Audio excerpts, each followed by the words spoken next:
Hi everyone and welcome to our next episode of Milk and Two Sugars.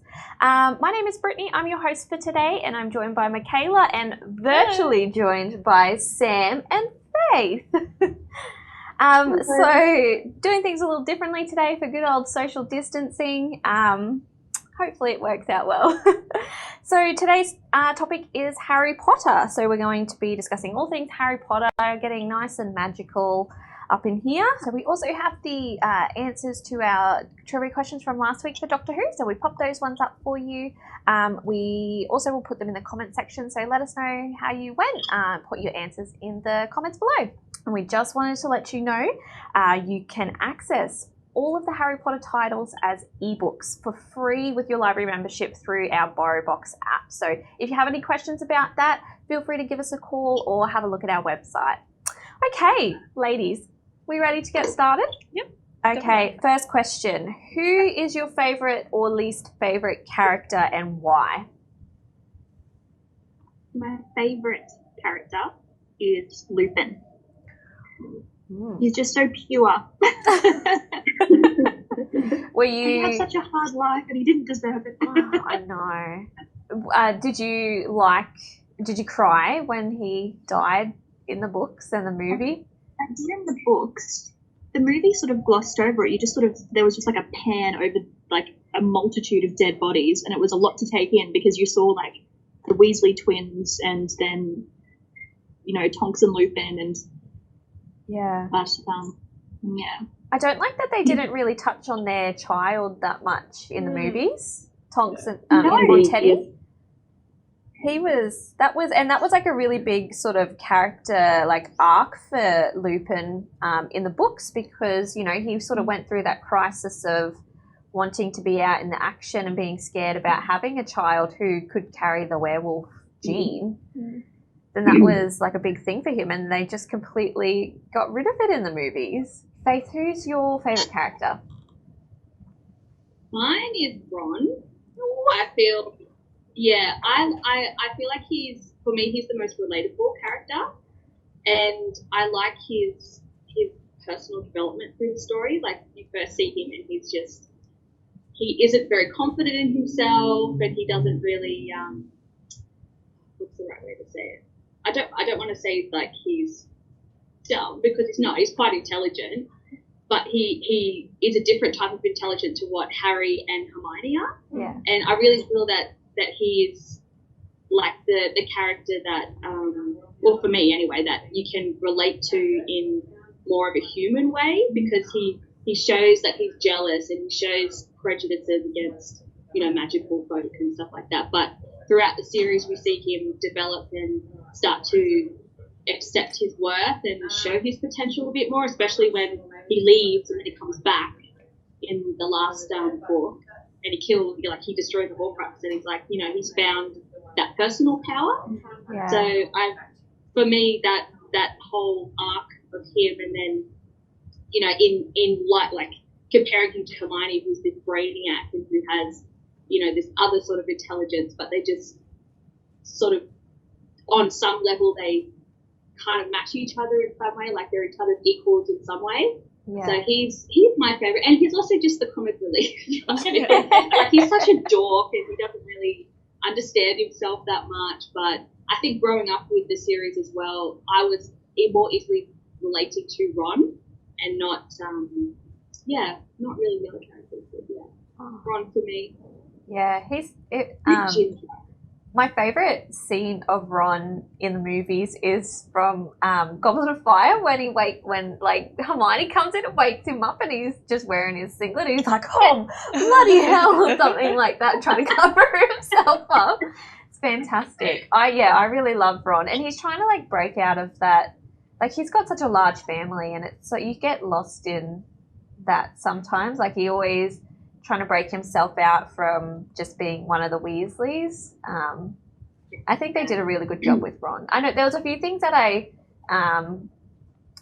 missed that they had in the books that they didn't put in the movies, like during the Battle of Hogwarts, where he went, like, told Hermione he wanted to go save the house elves and stuff down in the kitchens. Like, that was such a defining moment for me in the books, where that's where they ended up having their first kiss. Yeah. But yeah, I love And Ron. he was sort of like the voice of reason, I guess. Like, he sort of predicted a couple of things in the books that Harry and Hermione didn't really think about, and I feel like he really was able to have the influence, or especially on me, where I'm just like, well, I can connect with this character more than I can connect with. Like, I'm not super smart, so I can't really connect with Hermione, and she's like very independent and all that. But I saw my insecurities and my anxieties and all of that through Ron, and I was like, okay, I'm seeing the world of Harry Potter through his eyes, where, you know, he's growing up poor and he's still able to appreciate a lot of what he has for what it is, and not, you know, whereas like the opposite of that, Harry's got all this, you know, wealth, and he's, you know, child who's never grown up in the world, and you know, not being able to experience life the way that Ron did. But yeah, I really connected with his character the most. And It's interesting.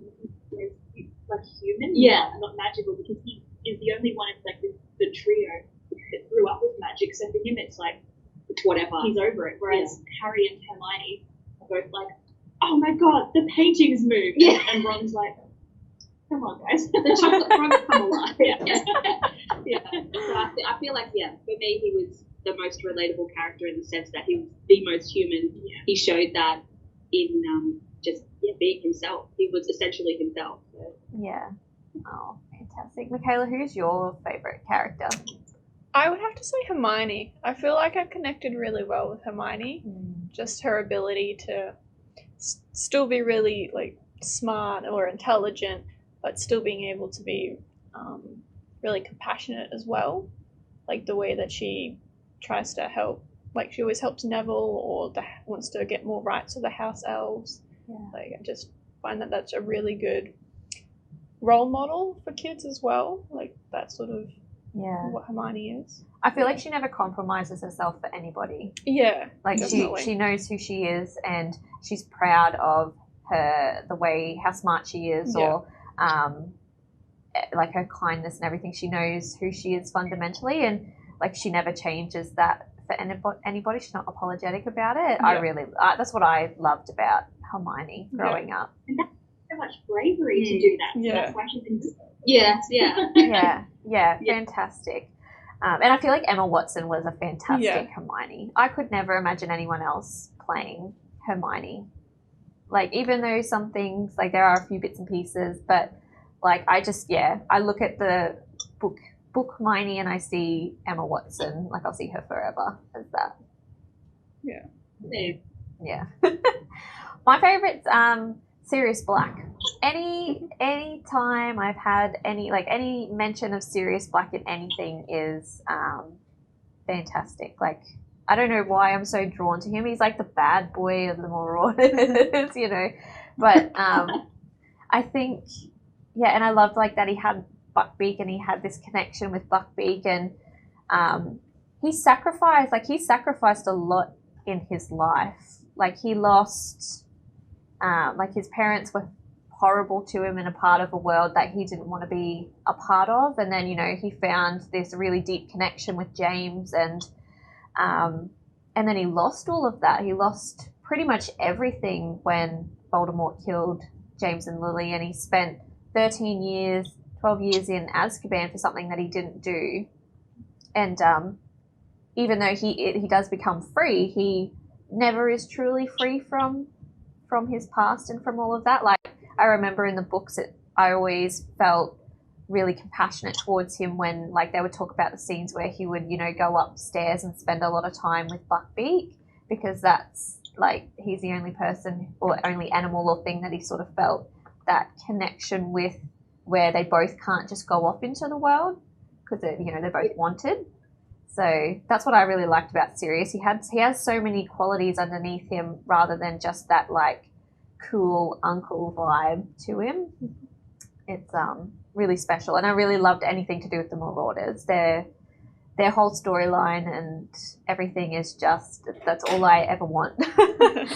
Is a prequel about the Marauders. That's all I want in this world, and it's probably never going to happen. If you get to play serious, like who would you want? Oh, Yeah. I don't know. There's, I remember, like, you know, back in the good old Tumblr days, there used to be, you know, people would make those things where they'd have who they would cast as young versions of people. And there was always this one guy, and I can't remember what his name was, but he does look like a young Sirius. But I don't know who I would have play him. I really don't. Yeah, it's really difficult, isn't it? You need someone like brooding, sort of, but Yeah, brooding, but with charm and that little bit of like fun in them. Self-deprecating, you know. yeah. I feel like Timothy Chalamet. Oh, that's a Oh, that would be good. Oh, yeah, I could see that happening. I could see him. And he kind of looks like a tiny bit like Gary Oldman. Yeah. Makeup. Oh, fantastic. Who's everyone's least favourite characters? Sam and Faith, who do you dislike the most? We had a conversation the other day, and I was very excited to hear Sam's reasoning why. Not that they're probably going to disagree, because I probably agree with you, but I take issue with Dumbledore. Oh. Yeah. I think he's super problematic. Like, he knew the Dursleys were abusive, and he was like, yeah, but it's good for Harry, you know? So it's Harry's whole life he was being raised as a sacrificial lamb, like we find out. But, like, I don't know, are we going to say that he needed to be abused to be conditioned so that he'd be able to defeat Voldemort? Like, yeah, that's not forgivable. Yeah. That doesn't make it okay. And, like, I don't know, I suppose at the end, Harry forgives Dumbledore and understands that it's for the greater good, and maybe because Harry forgives Dumbledore, we're supposed to as well. But I'm like, no. That is a really, and it seems like the only one who sort of like agrees with that is Snape. He's like, what the hell? Even though Snape is like so mean to Harry and dislikes Harry, he's also like, bruh, you can't just like raise him to kill him. You don't really see that as a kid. Like I never really thought about that when I was a kid, that Dumbledore's just put him in an abusive household and is raising him to eventually die, potentially stay dead. No one really knows whether Harry would have come back from that. It's like, holy crap. Yeah. I agree with that. So do I. I'm the same as you. I was like really not paying attention to Dumbledore as a character I suppose until really like the last books, where you just kind of like, especially when he was completely ignoring Harry and not acknowledging him when he really should have been, and then I was kind of like, he's a bit of that's just not cool. But yeah, I agree with that. And he's likable because he is sort of this wise, gentle, calm wizard, and it's hard to be like, wait a second, he's a scumbag. You jerk. Yeah. He has some troubling behaviour. He needs to go see a psychologist about that. He's got some internal things going on. Very and true. plus he has a history too of he's very shady. I feel like maybe that is supposed to make you like understand him or empathize with him more, that he's had such a hard past, he's lost people, and his sister, and he feels guilty, and he probably feels guilty about Grindelwald, and why did you not learn though?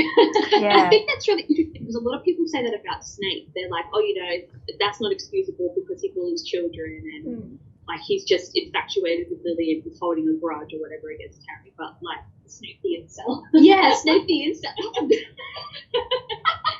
I don't know. I'm torn between exactly that, having empathy for the characters and being like, okay, they've obviously experienced their own trauma and that's shaped how they've progressed into adults, but at the same time, it's not really anything to ignore a person who's meant to kill like a great evil and groom him into that sort of mindset. So I agree. That's actually a good point. I think down with Dumbledore. Yeah. What about you, Faith? Is there anyone else that you dislike? Probably not as I think it's safe to say everybody hates Umbridge, but I think Yeah. that's kind of too obvious. Like I can't, but I don't really. Maybe that's just the way that I view the books. I don't really read them and go, "Oh, I really dislike that character," because I sort of try to look at it from that perspective where I'm like, okay, well, why are they doing that? And it's really Malfoy at the end. Yeah, and Yeah. like exactly with Malfoy's character, where he's just he sort of has like a redemption at the end as well, but he's a total piece of work throughout the entire series, where you just want to hate him, Yeah. and kind of like Joffrey in Game of Thrones. But yeah, you want to dislike him, and I did, but I really think that J.K. Rowling did a really good job of like finishing their arcs in that way, and then you sort of feel it feels right to do it that way. So I can't really dislike a character that much, except for Umbridge. I keep coming back to her, but because she's that's so terrible. But she's a psychopath. There's nothing redemptive about her. There isn't, and I really like that too, because it's just one character that you can be like, she sucks. Yeah, even Voldemort. Yes. You look at him and you're like, well, I mean, he was a product of a love potion. Yeah, but there's nothing like that with Umbridge. It's just no. You just want it. She's there to hate. So that's my answer, Umbridge. Yeah, that's fantastic. I think, see, mine's a little bit weird because I hate Ginny in the movies and I love Ginny in the books. I feel like they did a very great disservice to Ginny's character. Like, I like Bonnie and, she was good to a degree when she was a kid, but the way that they portrayed Harry in her storyline, I was like, this is so awkward. It's like on par with that Voldemort Draco hug. It's like just cringe to watch. It's just like transition between him in the movies anyway, between him like liking Cho and then all of a sudden he just like finds Ginny interesting. Like it doesn't connect nicely. No, I don't think so. And like Ginny was such like a firecracker character in the books, and she's so strong, and really she's probably the bravest out of all of the Weasley children. And I just feel like that just didn't come across, and it made me dislike her in the movies and not be interested in those scenes where she's in. They sort of touch on it a little bit, but it just is so lacking. It's just she just lacks. And that's why I really disliked that, and I just can't stand to watch those scenes anymore because it frustrates me so bad. Bye.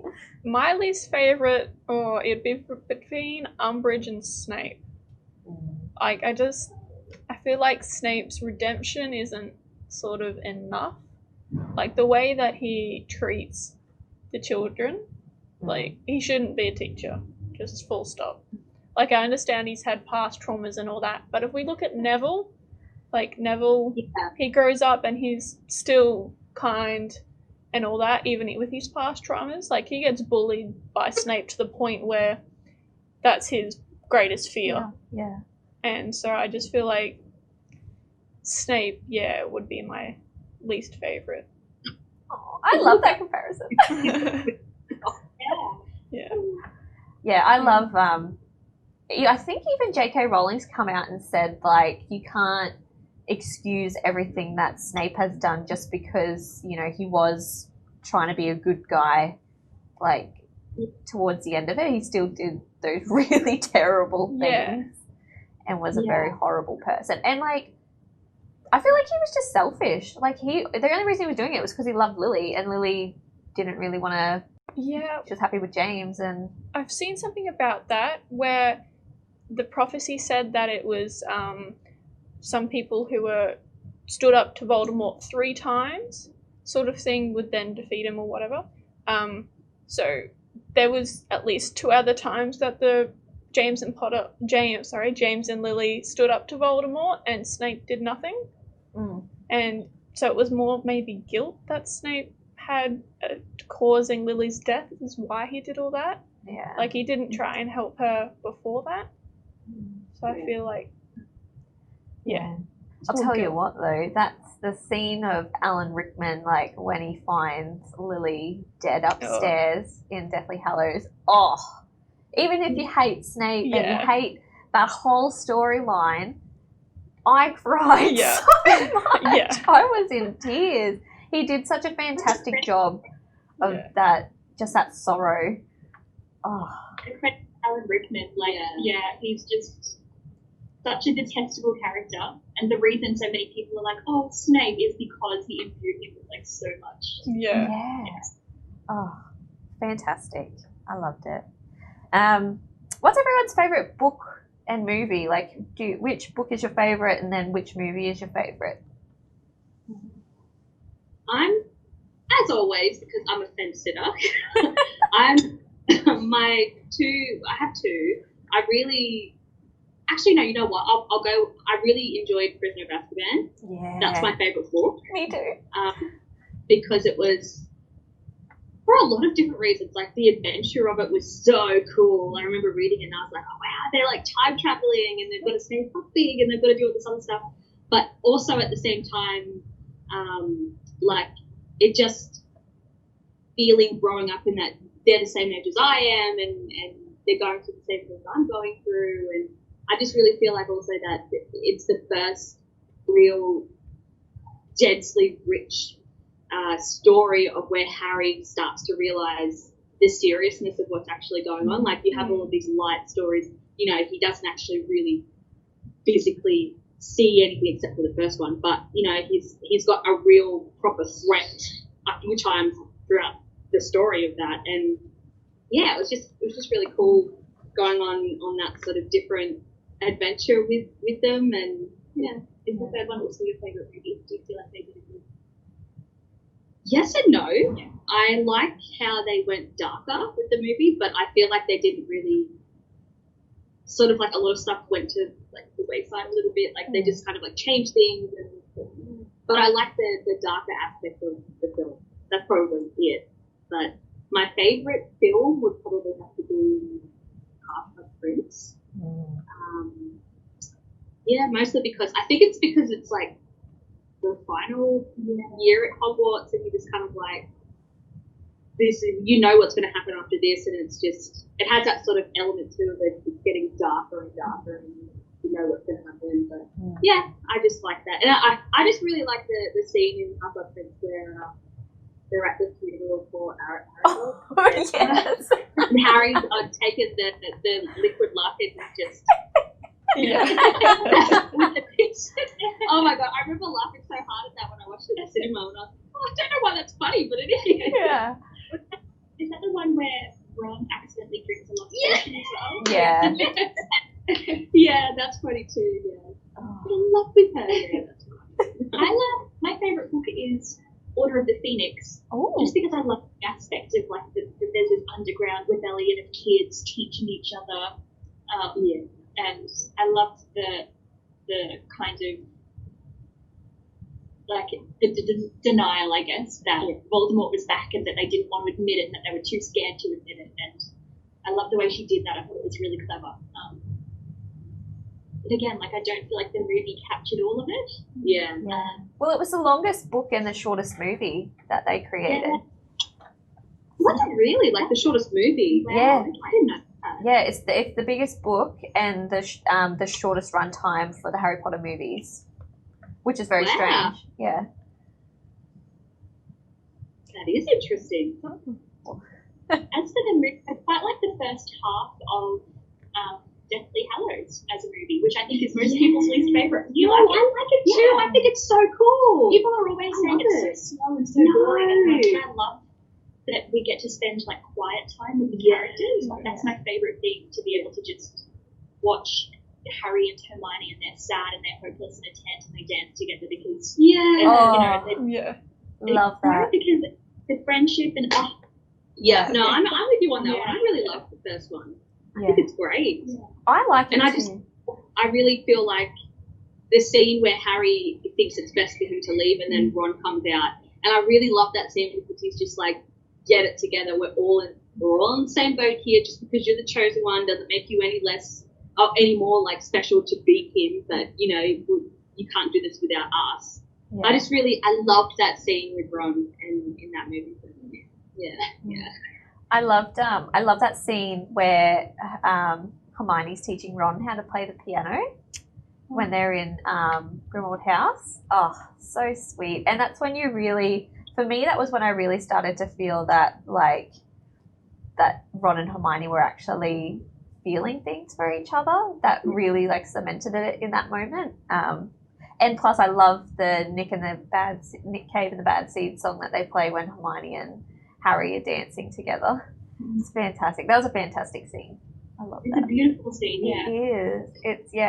It is. It's all, anytime I think about it, it makes me smile. There's something about it. Even though it's like they end up being sad again, and it's just that little brief glimpse of normalcy and happiness. It's really beautiful.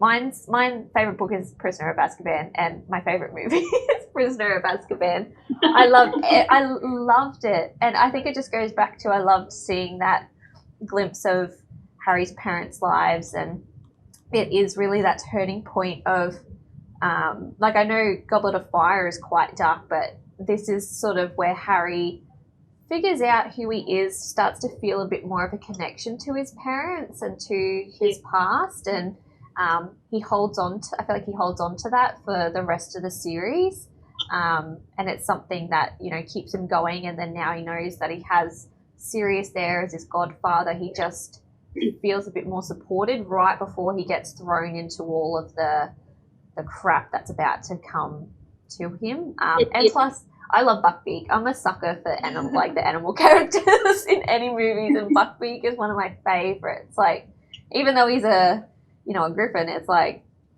I still like you. I still love you more than I like some of these other characters. I would die for you. Like that. It's like, that love you have for your own animals. It's like I project that onto these creatures. And plus, I loved the score for the third movie. Like, the music for it just completed that whole experience for me. Like, I love all the music in Harry Potter, especially in the two Deathly Hallows movies. They had really great music, but the third one really cemented me as I was growing up to like that type of classical, like, movie score music. It gave me a bit of a connection, so I always love going back to that. What about you? Yeah, so I've only just recently read the series, like, for the first time. So I've watched all the movies first. So it's really cool to see the book side of it, because obviously, like, the books are usually always better. So it's really cool to see, like, what they've missed out on in the movies, to compare it. So I found that the first three books were very similar to the movies. Like, obviously they left out things, but I found that the Goblet of Fire was the most different so far. Like, that's the one I've read up to. So Goblet of Fire book would be my favorite, just because of the difference there. Like, they've got so much more than the previous books compared to the movies. That would be my favorite book. Oh, and the movies, I'm not sure. Would probably be the first two, just for how similar they are to the books. Like, I feel like they've done them really well compared to the rest so far. So yeah, it's fun. What's everyone's saddest moments in the series? Like, it can be in your favorite book or anything. What is, like, when you first think of this scene, it's the first thing that pops into your head and you're sad. Like, it made you cry the most. Mine is it's not in the movies, but it's in the book. It's in Deathly Hallows, where Harry and Hermione are at his parents' graves in Godric's Hollow, and the wording that JK puts in it is like, Harry is standing over his parents' graves, and for the first time he wishes that he was underneath there and he had died with them, so he could be resting peacefully with his parents and, not having to deal with everything that's going on and being the chosen one. Just the wording for it was like hit me even as a kid. I think I was maybe 12 or something at the time when Deathly Hallows had actually come out, and even as a kid it was like the most profound thing I had ever read, and every time I see it it makes me cry. And then obviously Dobby dying in the movie is pretty sad too. Oh. That's bad. That's traumatic. Yeah. Mine is a bit. I don't know why this is, but for some reason Cedric Diggory's body being returned to his father gets me so badly, because their family has never, like, they're not like Harry. They don't have this sort of constant danger, and they're so happy. And you know, Cedric's like the golden boy, and his father is so proud of him. And I suppose it's the first time we see that it's bigger than just Harry and Voldemort. Like, up until then, the story is kind of he's angry that he failed to kill him as a child, and we know that he did terrible things. Yeah. But we're distant from it as readers, and then we see this totally innocent guy who really never did anything wrong. I mean, he was just an ordinary guy living his life, super happy. Things seem to be going really well for him, and he's just like this bystander victim. And for the first time, we're like, wow, people are going to be killed for no reason other than that just they're in the way, and they're not involved. And seeing what that did to Cedric's father, I think that seems really got me. And it sounds strange because he's not a character we particularly have any connection to, but I think that's why it got me, because he was outside the circle. And that scene where Cedric's dad is crying. So raw. That, like, and you don't think about it as a kid, like you know it's sad, but man, it's real heartbreak. And there's going to be so much more of that as the movies and books progress on. But I love that scene. I can see why that is yours. I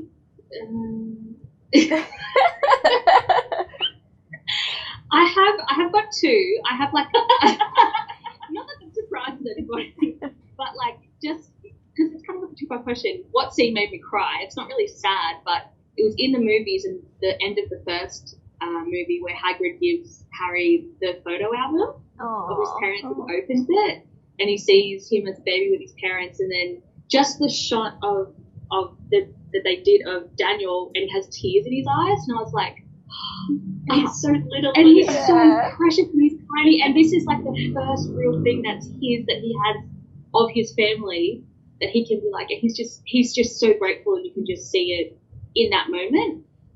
That made me cry. That makes me want to cry right now. It's just so pure, and it's so innocent, and it's so just, it's like it's in the moment, and then I'm just like, oh my god, now he's gonna go back to the Dursleys, and anyway.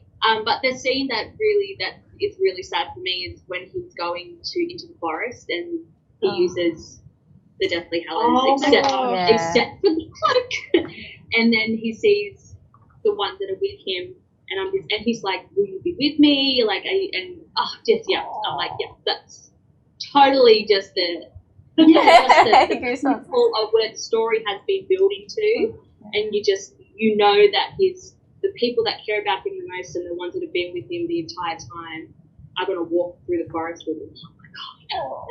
And you know, that's just, it's so pure. It just is, and it's just, she really did a good job of making everybody feel stuff. Yeah. You know, but so that's probably the saddest part, because you know he's going in there to die, and I found Dobby's death was really hard.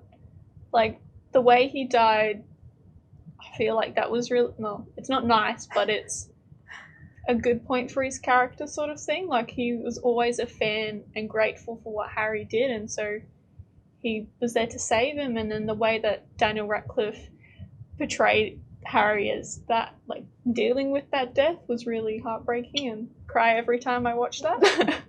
So Dobby's death. Like, it was really sweet.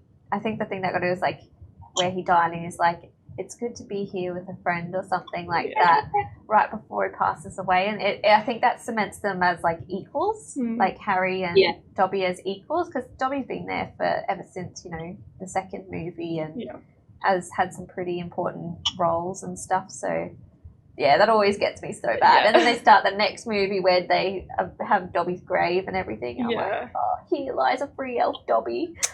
Oh.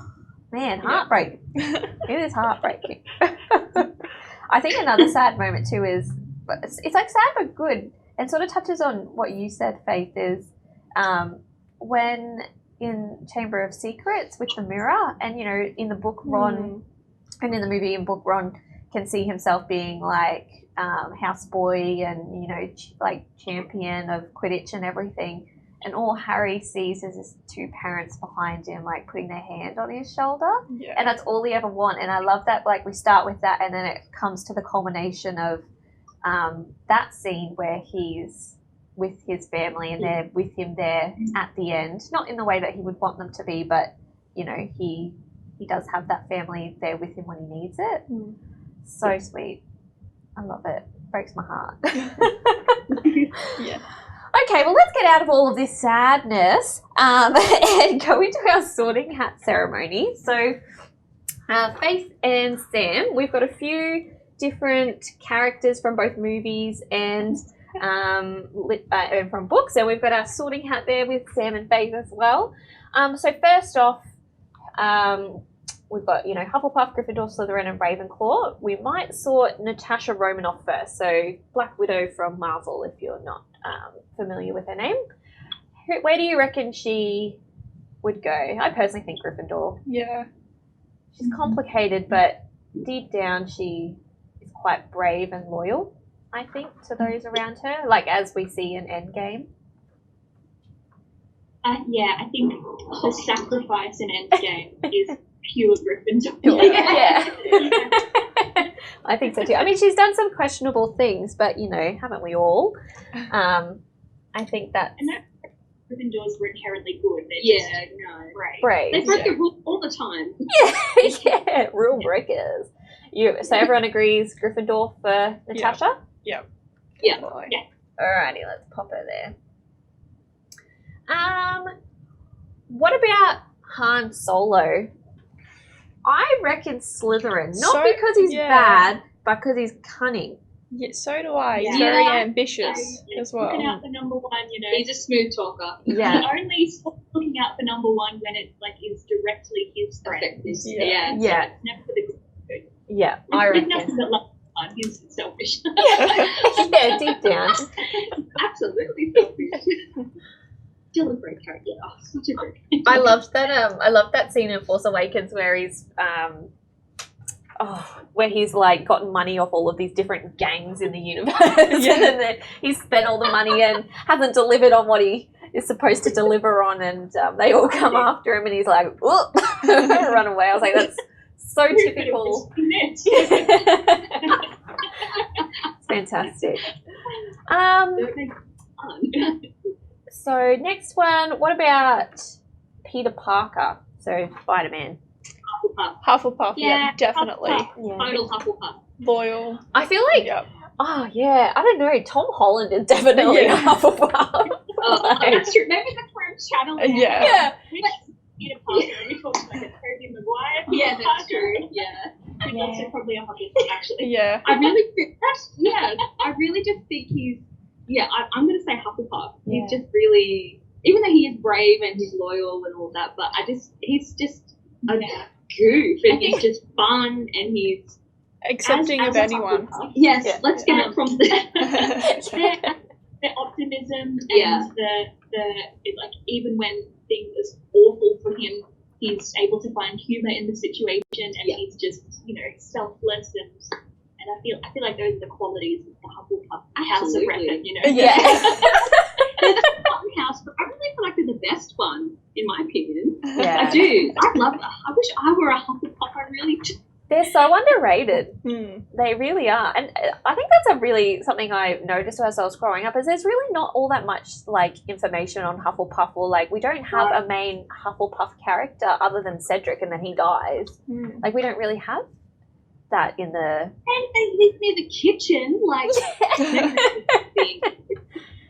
Lucky that I would be a Hufflepuff just for that aspect of it. Imagine stealing bread every day. That would be the best. Oh, so good. Hanging out with the little elves. That would be fantastic. All right, we'll put it in Hufflepuff. I reckon... That is the best. What was that? Yes. Puffs, yeah. Bread, sitting in the sunshine, yeah. Like water a plant. Yeah. Oh, yeah. That's right. That's awesome. Yeah, so I popped Peter Parker in Hufflepuff. I reckon if it was Tobey Maguire one, I reckon he would be in Ravenclaw because he just has a Ravenclaw vibe to me. But Peter Parker, Tom Holland is a total Hufflepuff, I reckon. Have you? We're not even talking about it. I know. Yeah. Have you seen that video of Tom Holland? It's like a YouTube video, and it's like 2 minutes of Tom Holland being a Hufflepuff, but he always refers to himself as a Gryffindor. He thinks he's a Gryffindor. It's an actual Hufflepuff. It's like, total. Oh, honey, you don't know yourself. You wrong. Just so innocent and pure. Yeah. Okay. Bilbo Baggins. This one's a bit different because I feel like he's a mixture between a Gryffindor and a Hufflepuff. Yeah. Yeah. Like he's brave, like he, breaks the mold of the hobbits and goes out and goes on an adventure, but then like he also is very homely. He loves his homely comforts and he has that sort of kind, caring qualities about him where even though someone, talks bad about him or does something to him, he still shows compassion. Like Gollum. I feel like he's a Gryffindor among hobbits. Like in as humans, he'd probably be a Hufflepuff, but among hobbits, he's probably like a Gryffindor. Yeah. Yeah, I like that. Yeah. That's a good explanation. Among humans, he'll be a Hufflepuff, but as a hobbit, he's a Gryffindor. Humans have never been sorted by the hat. Oh, well, they are being now. All right, let's pop him in Gryffindor. We don't have any Ravenclaws yet. So maybe Jane Eyre. Now, I'm not going to lie, I've not read anything Jane Eyre before, so... I know, blasphemy. Love it. Read it, we'll talk. I feel like Sam's going to be the defining moment here for Jane Eyre and just the deciding factor. What do you reckon? Just from like what I sort of know, I feel like she would be a Ravenclaw, but maybe I'm wrong. Yeah. She'd be a Ravenclaw? Totally. She doesn't let herself be ruled by her heart for the most part. Like when she is ruled by her heart, it's on her own terms and it's with a logic behind it and yeah. Okay. Oh wow. You've said that. I understand why I'm a Ravenclaw. I know it's so hard to like look past some of the like qualities that you think each thing is. Like the cliche ones. Yeah. Like, they're clever or they're smart or whatever. No, I'm not. Yeah. Yeah. Like and the calm and I'm not. I don't think with my head. That's what apparently I do. But, I think composure. Yeah. I'm very anxious, so I don't understand. All right. Overthink. Where do you go? Luke Skywalker. Gryffindor straight away. Does he have a bit of? I don't think he has much cunning in him. He's a bit of a dumb little boy. He's kind of a Hufflepuff. I mean, Mark Hamill is a Hufflepuff. Yeah. Oh yeah.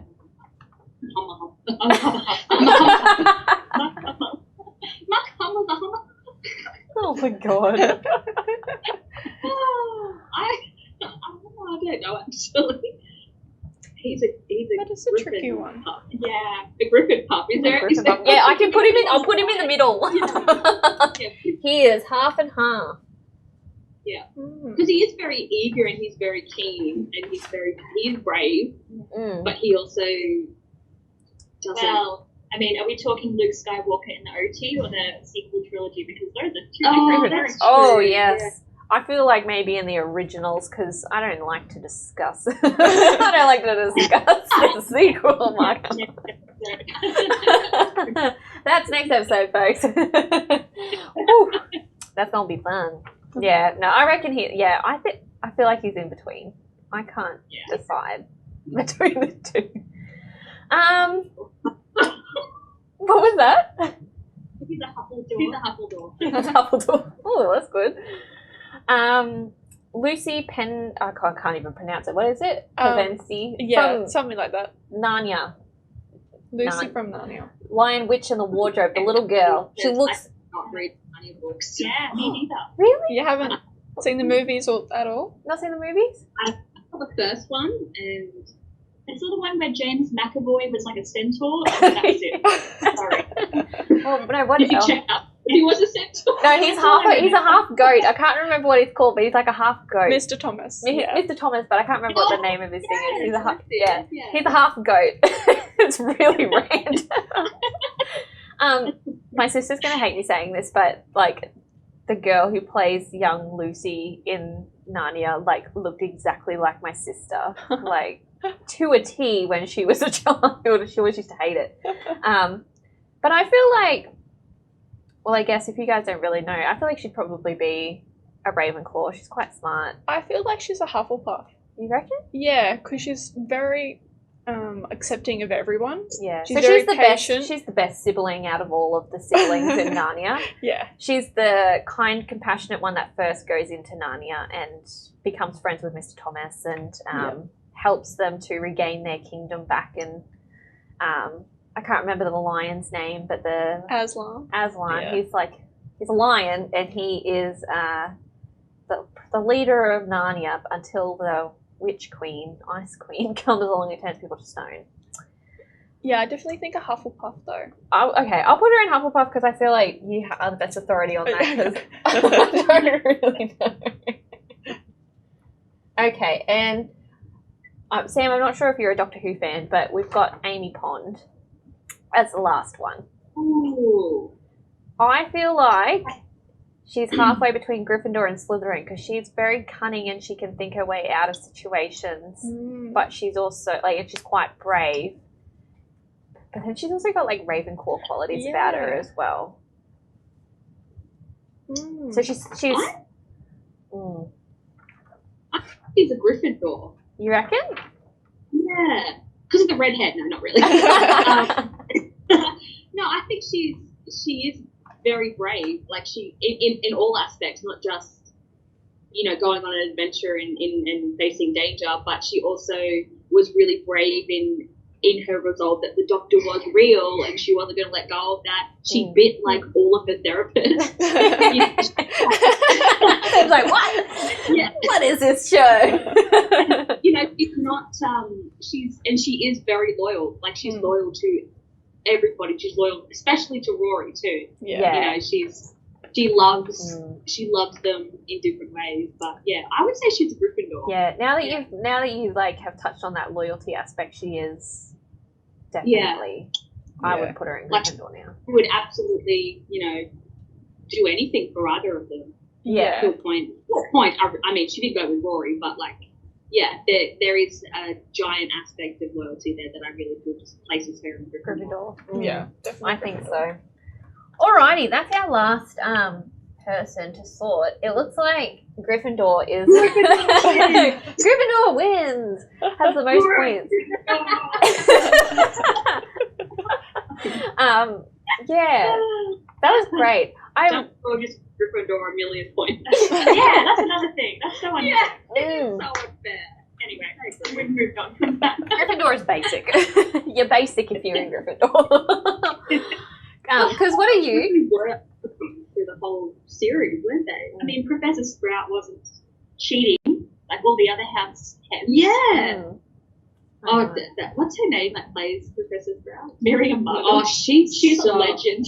She is amazing. I love her. Have you seen the story talking about the time she met Lawrence Olivier? Yeah. I can't repeat it. YouTube over 18 boys. And she's like, do you know what I mean? And everyone is just so taken aback. But the way she said it, it's just so casual. It's just like, yeah, this happened and I'm not ashamed of it. Oh God! I don't think we're allowed to talk about it. Oh God! Okay, let's move on. what houses is everyone? Sam, you're Hufflepuff, aren't you? Yeah. You're a Hufflepuff, and then Faith, you and I are both Ravenclaws, hey?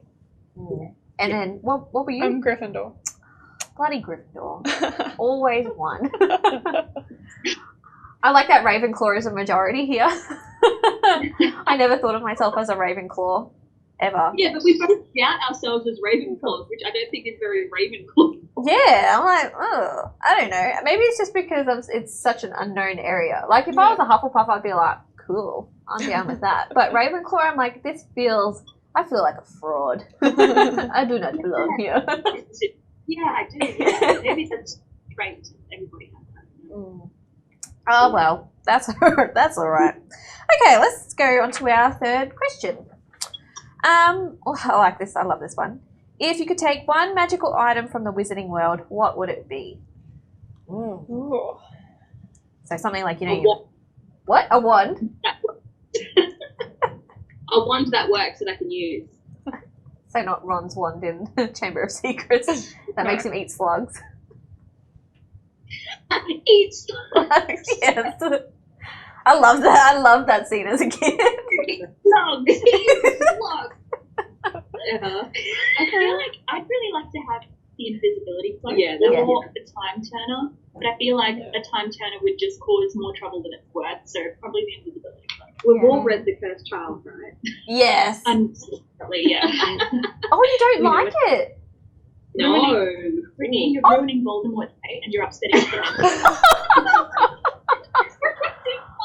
What is that? I know, it's like it is the most random storyline ever, but like when you actually see it as the play, it is fantastic. Like I went and saw it when I was in London, and like I know I had a bit of like reservations about the book. I was like, what in the world is this? And then I watched it and I was like, yeah, because people reading it out of context are like, what? Excuse me? Yeah.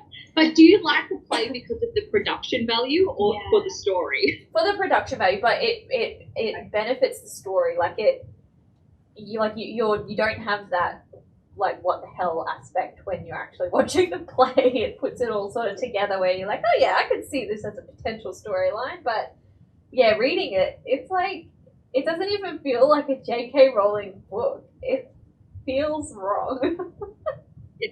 I don't like it. I like It's that we just get to not- see our characters like in the future and like their children and stuff like that, and it sort of picks up on that last scene. And definitely Hallows where the kids are going on the train, but yeah, it just feels wrong. I like it, but it feels wrong. I'm so conflicted. You like that it feels wrong. It feels like fan fiction. Oh, yeah. Yeah. And I don't mean that as an insult because there is good fan fiction out there, Yeah. probably. But like, I'm not trying to diss anybody here. That's right. We don't write fan fiction, do we? Well, Britt, like you were saying, that there's like people have like legitimately written really cool stories set in the universe. Yeah. This wasn't one of them. No. It makes me sad that it's actually part of the universe. That's how much I dislike it. And I really feel like if I was to go and see the show, I have such my opinion is already solidified that I won't be able to change it. Yeah. But anyway, I've totally steered the conversation in a different direction. Bloody close. Yeah, no time turners. No time Yes. turners. No time turners. It's pretty cool because I'm like, I don't know. I feel like I'd like to sneak in places and like. I'd hide. I'd just like to get away from people. I could sneak onto planes and go on free holidays. Oh, yeah. But where would you live? I'd just have to stand. I'd like fold myself into the overhead luggage. Oh yeah, well like Harry does, yeah. Then you see Paris under the cover of your invisibility. I don't know. I haven't thought this through. No, look, there is so much potential in this. That's fantastic. I feel like if I had the invisibility cloak, I would like just go to a restaurant or somewhere and just like sit and eat food that's been made for free without anyone seeing me. Like, you know, like a pile of chips. I would just dip my hand in and out. I don't know what I would want. Oh, I would probably want something that relates to the animals, like the magical creatures. I don't know what that would be. I like the owl service. I'd really like the owl service. Oh, yeah, that'd be cool. That'd be awesome. Yeah, I don't know. It's such a hard thing because, like, obviously, everything that you probably want to do stems from having a wand. Yeah. So it's like, I want a wand, but I want to do all of this cool stuff. Yeah, I would say, look, I'm going to say that I would like to steal Buckbeak. Like, if I could have one thing, it would be Buckbeak. Because, one, I love him. And two, I'd be able to fly. And I wouldn't have to worry about driving ever again. Or paying for fuel. Or paying for some ferrets. To feed my transportation. Like a horse, but more expensive. It's a dead ferret, then you'll be fine. I'd have to find a magical vet or something in case it got sick. Yeah. What about you? What was yours, Michaela? Yeah, so either a wand, an owl that works like the owl service, or a broomstick. Oh, broomstick. Yeah. That's an easier mode of transportation than Buckbeak. But then you have to like be able to care for it because if like it gets struck by lightning or something or bad weather, it's harder to control. True. So yeah. That'd be a lot of fun though. That'd be a lot of fun. Can you imagine if we actually had like Quidditch games, like real life Quidditch games in real life? That would People be do play in real life. I know, like unis and stuff have actual, like, I don't know how they do it. They must like strap their little brooms on and they play like proper professional Quidditch. It's very strange. That's hardcore fan. Yeah. Yeah, it should work. I don't know. I know that there was one when I lived in Sydney. There was like a local one. Yeah. I don't know how to play it. When I was at uni in Brisbane, they used to have like a Quidditch team at my uni. It's very strange. I've never seen a game. Did you go? I've never seen a game. I can't imagine like being a spectator at one of those games. Like, does everyone dress up in, you know, outfits and like go cosplaying, or you know, you're just sitting there watching this little miniature version of Quidditch? Oh well, you do you. What would be everyone's favourite subject at Hogwarts? Mine would be a history of magic. Because I love history anyway, but I would love to like learn all about the wizarding world and all that history. Same. Mine would be that, or potions, because that just seems fun. But mostly a history of magic. Just it's just interesting to find out the history of stuff, you know. Yeah. What about you, Sam? Oh, I don't know. I feel like Transfiguration. Yeah. And just because I love her and she's like such a cool teacher that I feel like she's like one of those tough but fair teachers that I like to be in her class. Yeah, mine would either be the same as yours, or the charms one where they learn about all the different charms and spells and that. Can't remember what it's called. That'd be good. Because then you'd all get that background knowledge on how to cast all these spells, charms. Yeah. I think I'd like herbology as well. Yeah. That would be so cool. You get eaten by like some evil plant or something like that. It would be really cool. Maybe I could keep my plants alive if I had magic. I don't know. That's the goal. Oh gosh. We also have some new trivia questions for our Harry Potter topic today, so we'll pop that one up. Have a go at answering those. Remember, try not to cheat when you use Google. We will know, and we will pop those questions in the comment section as well for you to view at a later time, and then we'll pop the answers for those in our next video, which just so happens to be Star Wars. Thank you for coming along and watching us today. Remember, a City Libraries membership is completely free, and you get access to a whole range of online resources such as ebooks, e-audiobooks, learning resources and the like. So if you want more information about that, visit our webpage or give us a call. So I wanted to say a big thank you to Michaela, Sam and Faith for having this conversation today. We've had a lot of fun and we hope you have too. So we'll see you next time. for Star Wars. And yes, we'll be discussing the prequels for all of you people who don't like the prequels. We will be discussing them. Okay, thanks guys. Thank you. Bye. Bye.